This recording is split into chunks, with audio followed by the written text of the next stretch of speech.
I don't think anybody that grows up in the Bronx thinks they're going to end up in Arkansas for any period of time, right? Yeah. But as you get older, you start to appreciate like getting to see like small town America and really like learning about like different parts of the country. And the beauty of consulting is that it gives you the opportunity to not only work in those places, but also experience those places too. So I appreciate that experience. Welcome to Career Cheat Code. In this podcast, you'll hear how everyday people impact the world through their careers. Learn about their journey, career hacks, and obstacles along the way. Whether you're already having the impact you want or are searching for it, this is the podcast for you.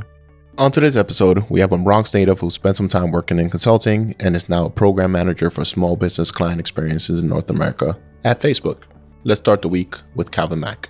Calvin Mack, welcome to the show. Thank you, my friend. Pleasure to be here. Yeah, I appreciate you taking the time to connect with us. I know you're talking to us all the way from Texas now, so appreciate it. Let's dive right in, bro. Let's tell the world what it is you do for a living. Sure. So right now I work for Facebook as their North America client experience program manager for their small business group. So essentially in that role, I partner with a number of vendors to ensure that the client experience for our small business advertisers is where it needs to be. So it's really understanding what's important to them and trying to create solutions and game plans to ensure that they're getting what they need to connect with users and sell their products on the Facebook platform. Awesome. Okay. Is this what you always wanted to do for a living? Nah.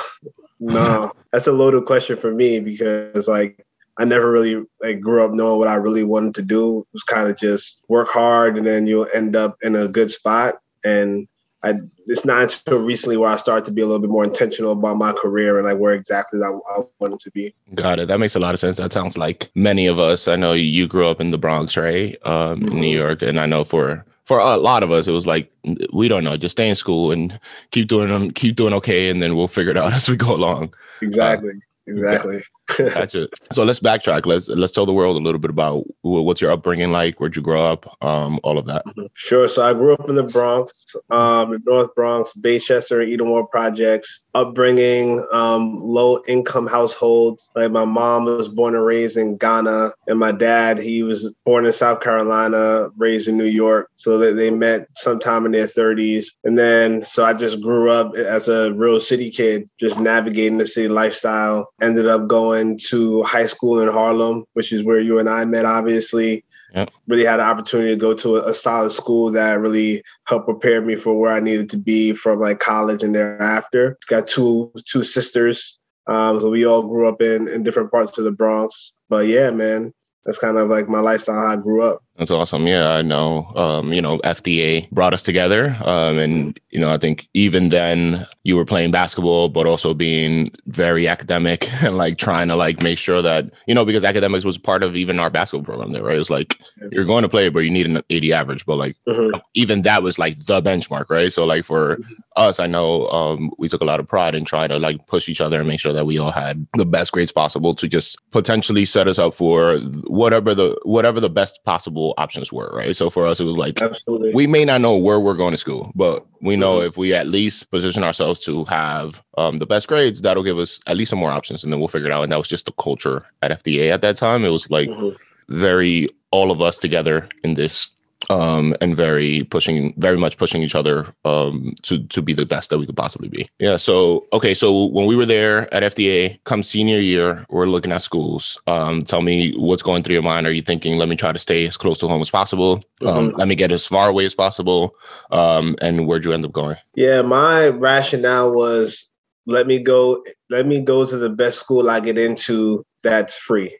So that was the benchmark for me. So even when I came into FDA ninth grade, it was I got to do well in basketball and I got to do well academically so that one of those options would lead to me going to school for free. Right. So that was always my mentality. So I actually ended up applying to 20 schools, something crazy. The FDA culture at the time. The FDA culture is just just shoot your shot and wherever you land, you land. So I was fortunate enough to get a scholarship to Carnegie Mellon University, where I ultimately ended up going. I was deciding between there and Syracuse. Syracuse gave me more money initially, and then I brought that financial package to Carnegie Mellon and they matched it. So I was like, all right, if you're going to work with me like financially, then that's the kind of place where I feel like I will be supported and I want to go. So I ultimately ended up going to school in Pittsburgh.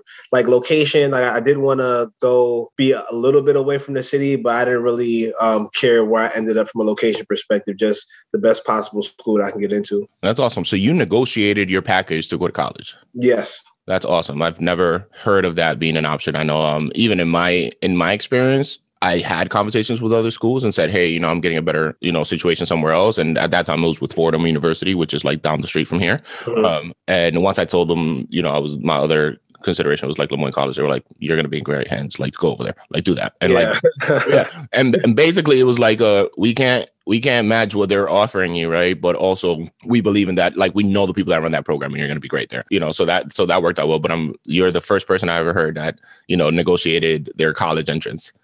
Which is remarkable. Yeah, man. I mean, I don't even know that I had the negotiation skills. Like at that point, it's not like I took a negotiation class, but I guess from my perspective, just like, why not just ask a question? Like the worst that can happen is folks say no. A lot of folks from like New York City public schools, just like FDA, like end up going to Syracuse anyway. So like I would have felt comfortable going there. So it was like legit, like, hey, I will go to this school if you match me. And then they just kind of went with it because they liked my profile. That's awesome.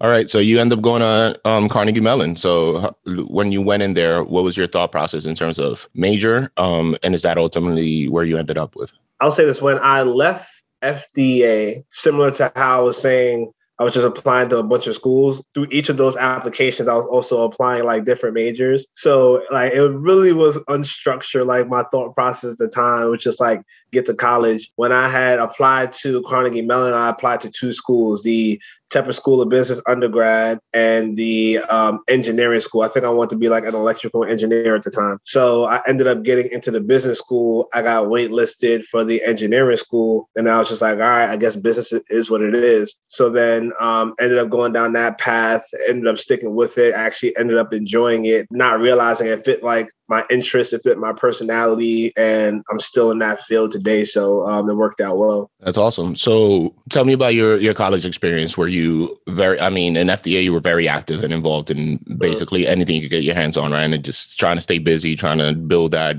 high school profile and resume.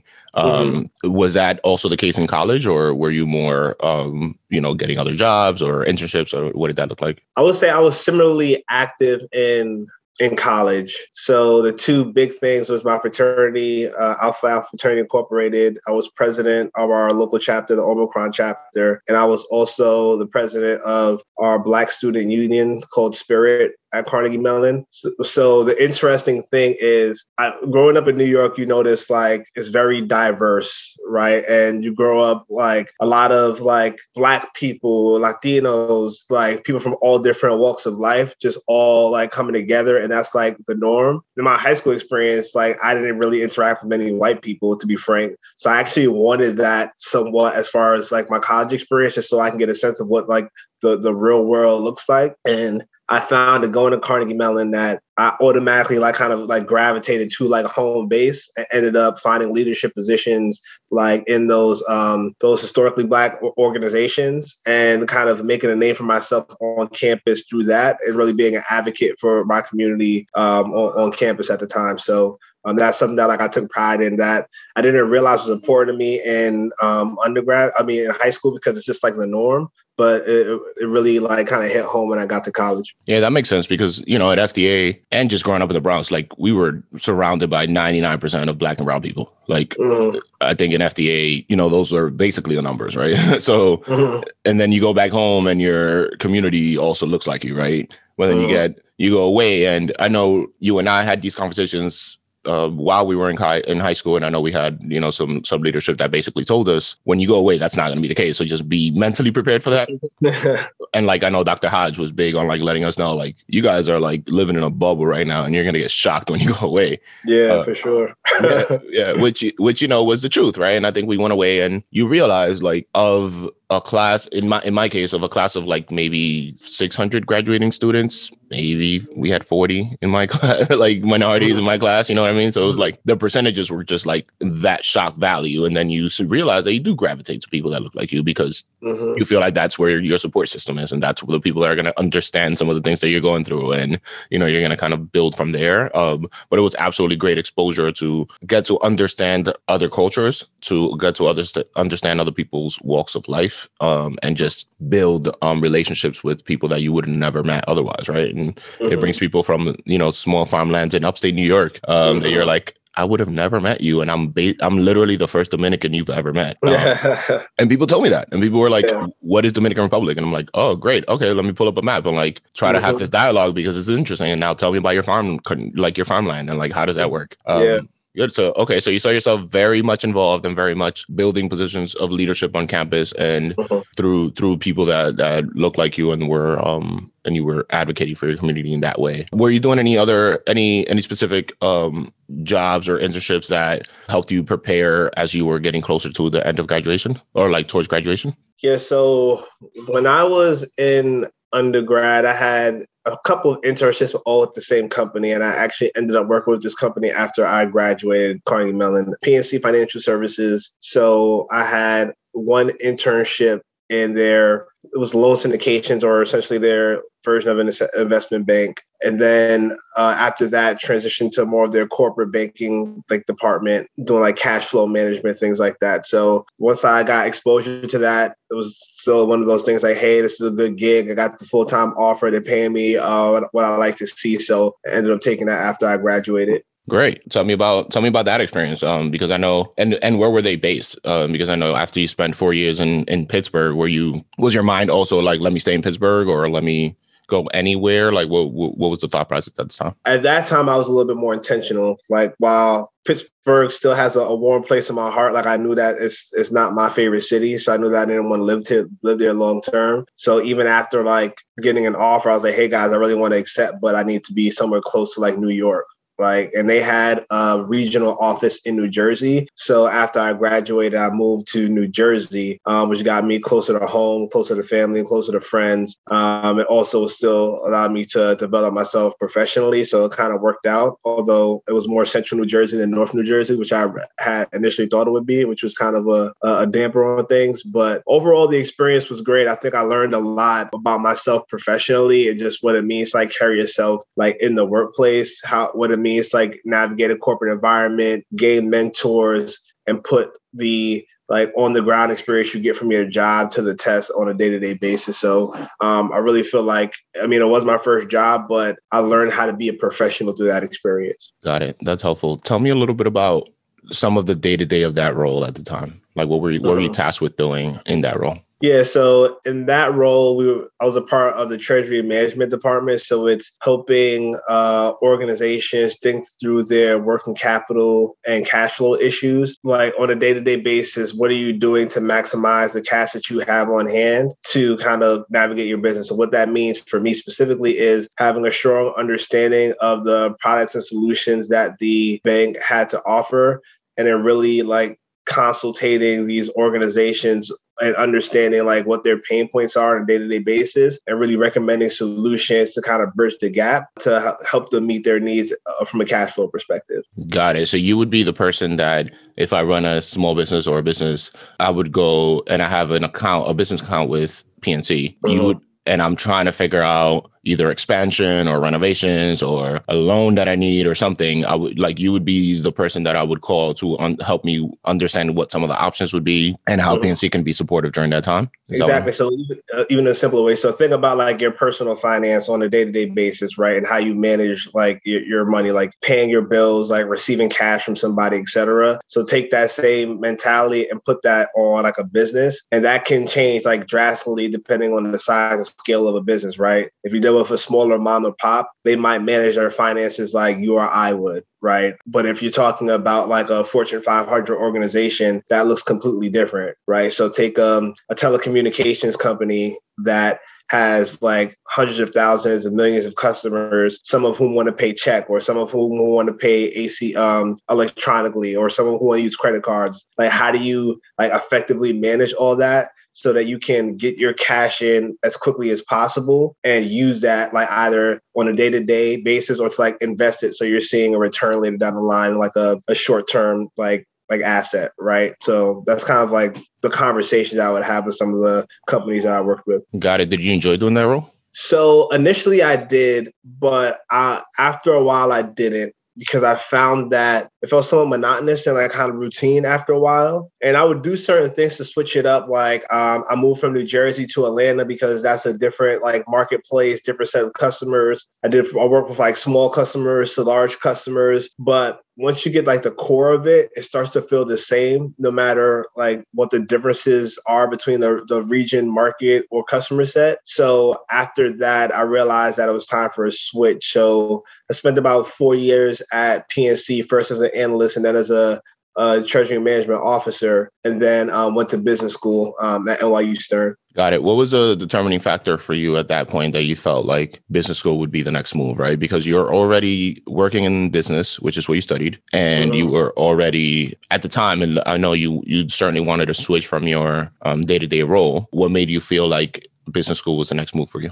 What made me realize that business school was the next move was, one, I didn't fully know what I wanted to do. So transitioning to a new job wouldn't have been like truly helpful because it may have been like more of the same, right? So when we started this conversation, it was like my current role, what I want to do when I grew up, right? At that point in my career, I wasn't that intentional. So that's what really was the reset button for me. Like, hey, I need to be a lot more intentional about like specifically what I want to do and what interests me in a job. And business school is a great opportunity for you to like really self-reflect and learn and really try new things, get exposure to different things so that you can be a lot more targeted in your career after that. So once I came to that realization, I was like, all right, I have a sense of what I want to do, which was to transition into consulting. And I'm going to use business school as an opportunity to like really determine if that's the path that I really want to go down and really invest that time and energy doing that. Got it. And at the time what about consulting was appealing to you, and what type of consulting?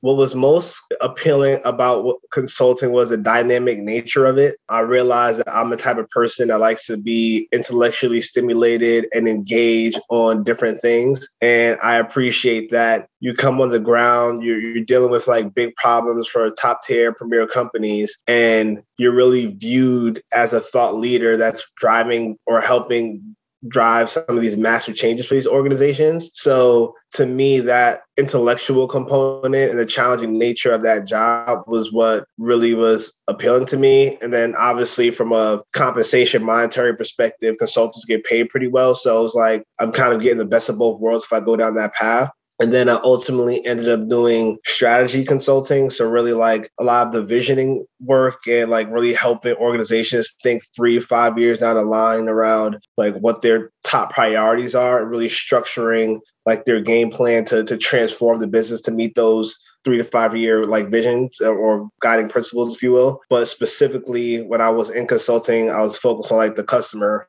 So I was a part of Accenture's customer insight and growth strategy practice and really helping define what the vision of the customer would look like for a couple of organizations. Okay, so your strategy of going to business school, hitting the reset button, and getting into consulting actually worked out. Yes. And you felt like you got what you wanted and needed out of business school? I do. So I think the thing about business school is really like 3 main things. It's the career component and making sure that you're setting yourself for a job. It's the education component and making sure that you're learning new things and current like market relevant things to make yourself more marketable and more effective once you do leave. And then the third piece is like the social networking component. So it's really making sure you're building close relationships with your peers and classmates, because you never know like when you might need to tap on somebody in the future. And then just genuinely, you just end up making like really good friends like you would in like college or high school or wherever, right? So it's almost like for me, college 2.0 in that regard. But overall, like it was a success for me, and I ended up getting into the career that I wanted to. And it wasn't without any hurdles. Like, for example, my internship wasn't what I wanted to. I didn't get a consulting internship. Then I had to re-recruit and then got a consulting full-time offer. But ultimately, it ended up working out well. Got it. Okay. No, that's helpful. And that's, I think there are a lot of people out there that are thinking about going to business school or, thinking if the timing makes the most sense. But it sounded like for you, it made sense in that you got the three things that you asked for, which is the education, the network, and basically the reset that you needed.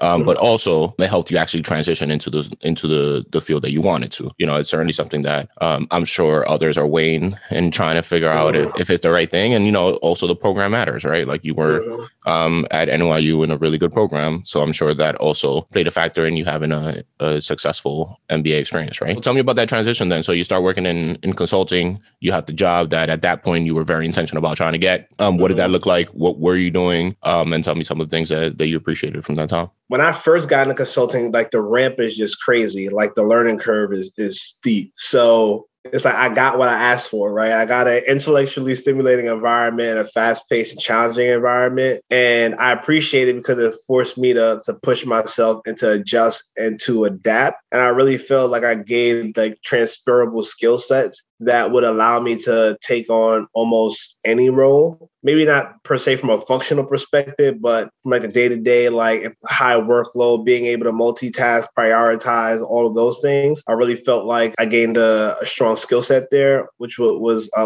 nice. Also, thinking about like the functional work that I did, it really gave me exposure to a number of different things. Like did like a finance transformation for a global agribusiness company, which is like something that I didn't even think I would ever like be a part of or experience. HR transformation for a global logistics company, working for like a major telecommunications company, helping them define what their customer experience will look like for their automated chatbot. So you start to do some of these things. You're like, wow, like these are cool things that I'm starting to get exposure to that I never would have thought I would have gotten exposure to, or I know I wouldn't have gotten that level of exposure at previous jobs or experiences.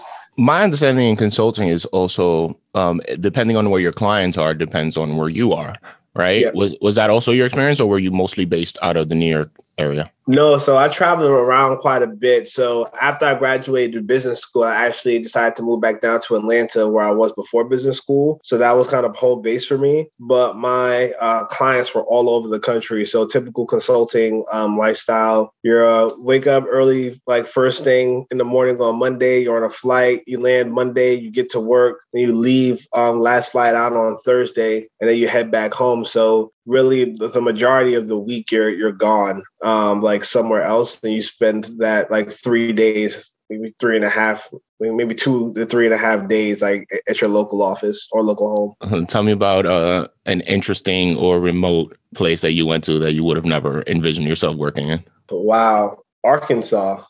I was working in Arkansas for some time. Like, you know me, we started this with like, I grew up in the Bronx. Like, I don't think anybody that grows up in the Bronx thinks they're going to end up in Arkansas for any period of time, right? Yeah. But as you get older, you start to appreciate like getting to see like small town America and really like learning about like different parts of the country. And the beauty of consulting is that it gives you the opportunity to not only work in those places, but also experience those places too. So I appreciate that experience. And then another one, probably Kansas City. That's a big city, like or a recognizable city, but I never thought I would go there either. But I spent a good amount of time there as well. And that was same thing. You would go in Monday, stay through Thursday, and you did that for a couple of months at a time. Yep. Exactly. Got it. Okay. That sounds like a huge travel journey for you so far. We started in the Bronx. We went over to Pittsburgh. Then we went to Atlanta. Then we went back to New York, back to Atlanta. But while in Atlanta, still traveling to other places like Arkansas and Kansas City. Exactly. Yeah, got it. Okay. How long were you at Accenture? 3.5 years. Okay. And towards the end of the time there, what was the thought process in terms of next steps? What were you looking for in a role, and what were you considering the next phase of your career being? Yeah. So after a while, I realized that from a lifestyle perspective, as you know, I have a daughter now. The consulting lifestyle is a little bit like difficult when you start to think about like families and wanting to like spend more time or like even just wanting more personal time. So for me, it was a young person's game, although some people, they make a career out of it. I knew that consulting wasn't the end goal for me. So I reached a point where I was starting to feel a little bit like overloaded. And this is also during like the COVID environment where everybody's working at home and productivity levels are going up and everybody's just always in front of their laptop all the time because you don't have those natural breaks like, hey, let's go grab a coffee together. Let's go grab a lunch together. So, I mean, but that's just not specific to consulting. But once I started to realize that, I was like, hey, I know through these experiences that I gained in consulting what I'm most interested in. So why not just do that full time as opposed to potentially getting rolled onto projects that I'm not fully invested in or interested in, right? We talked about how I really am passionate about like customers and really wanting like to focus on that. So I don't want to do a project that's a finance transformation for an agribusiness company, right? It's interesting. There's good work there, but that's just not what I want to prioritize. So once I found that out, then I was like, all right, now it's time to like make a pivot and something that I'm really interested in. That makes sense. And that's the whole point in kind of, growing in your career, right? Like you start picking and choosing different portions of the jobs and the projects that you like. And you're like, all right, this is what I really enjoyed out of that experience. So let me try to maximize these bits and pieces into one role so that I do more of the stuff I like and less of the things I don't like, right? Mm-hmm. Exactly. So you were very intentional about what that, from a lifestyle perspective and from the shaping of a role, what that looked like. Were you able to find that? Yes, in my current role. Okay, so tell me about your current role now. In my current role, like we talked about a high level, being the client experience program manager for the small business group at Facebook. What does that like really mean on a day-to-day basis, right? So it's partnering with my global stakeholders to understand what their business priorities are, right? And trying to make sure that while we're defining what those business priorities are, that we're keeping like the customer top of mind and that we are implementing strategies that are going to result in more positive client experiences. With any organization that is like a revenue generating organization, you'll find that it's very easy to put the revenue before the customer, which is kind of counterintuitive because you put the customer first and the revenue would come. So it's really trying to make sure that as we're thinking about these experiences, we're being grounded in that mentality. But just even more tactically on a day-to-day level, it's partnering with our vendor partners to ensure that the quality of the calls are where they need to be, that the agents that are speaking to our advertisers, that they know what to say, that they're professional, that they are meeting the clients where they need to be and are pitching solutions that are in line with the advertisers' expectations, and also capturing that advertiser feedback, like analyzing it, reviewing it, and then partnering with my global stakeholders to, like I said before, like drive those action plans to make sure that we're continuously improving the client experience as the times change. That's awesome. And for you, the clients are small businesses throughout the Northeast. Is that what I'm hearing? North America. North America. Mm-hmm. Got it. Yeah.